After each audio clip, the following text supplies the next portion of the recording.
is Amy Butler. I'm a research physicist at NOAA in the Chemical Sciences Laboratory. I was originally a federal employee at the NOAA Climate Prediction Center in Washington, D.C.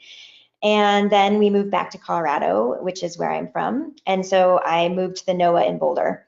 And I spent 6 years as a contractor at NOAA CSL.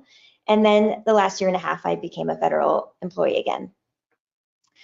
So my area of research is studying the stratosphere and the winds in the stratosphere called the polar vortex.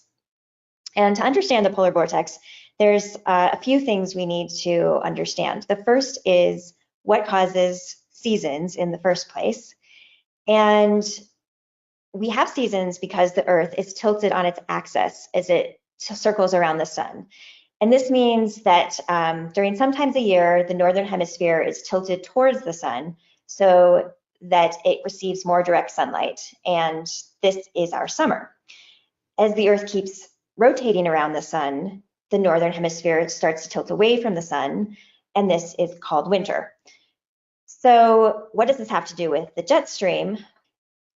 The jet stream forms primarily because the Earth is not heated evenly by the sun, but gets more heat at the equator and less heat at the pole. So this difference in temperature, plus the rotation and tilt of the Earth, is what drives the major air currents on our planet.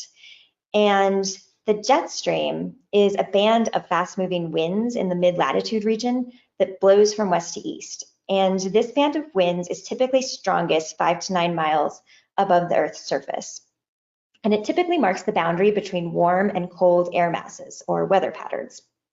The jet stream is associated with this cold weather because when the jet stream moves south, it allows cold air from close to the pole to flow south. And similarly, when the jet stream moves north, it allows air closer to the equator to flow north. So sometimes the jet stream swings really far south, and it allows air that's been sitting over the pole or the Arctic to come pouring down into the mid-latitudes. Now, usually this just happens randomly. There's not a cause. The atmosphere is chaotic and the jet stream changes position a lot. That's why it's sunny one day and rainy the next. It's just weather. This ties into the polar vortex and why it's important. So similar to the jet stream, the polar vortex is also a band of winds flowing from west to east, but it has some features distinct from the jet stream. It's a unique feature. For one thing, the polar vortex is much higher than the jet stream. It typically flows 10 to 30 miles above the surface, and it circles the pole in a region called the stratosphere. For another thing, the polar vortex only forms in the winter, while the jet stream is around year-round. So the reason we care about the polar vortex is that the strength of its winds can influence the jet stream below it, sometimes for weeks at a time. So for example, sometimes in winter, the polar vortex winds slow way down or even reverse direction entirely. And when this happens, it can make the jet stream slow down and move south by nudging it and bringing cold Arctic air with it.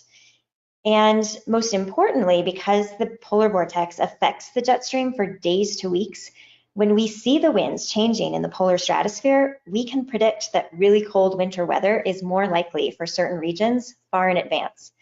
And so this allows us to plan ahead by making sure power sources are ready to support more energy use and transportation managers are prepared to treat roads for ice and snow.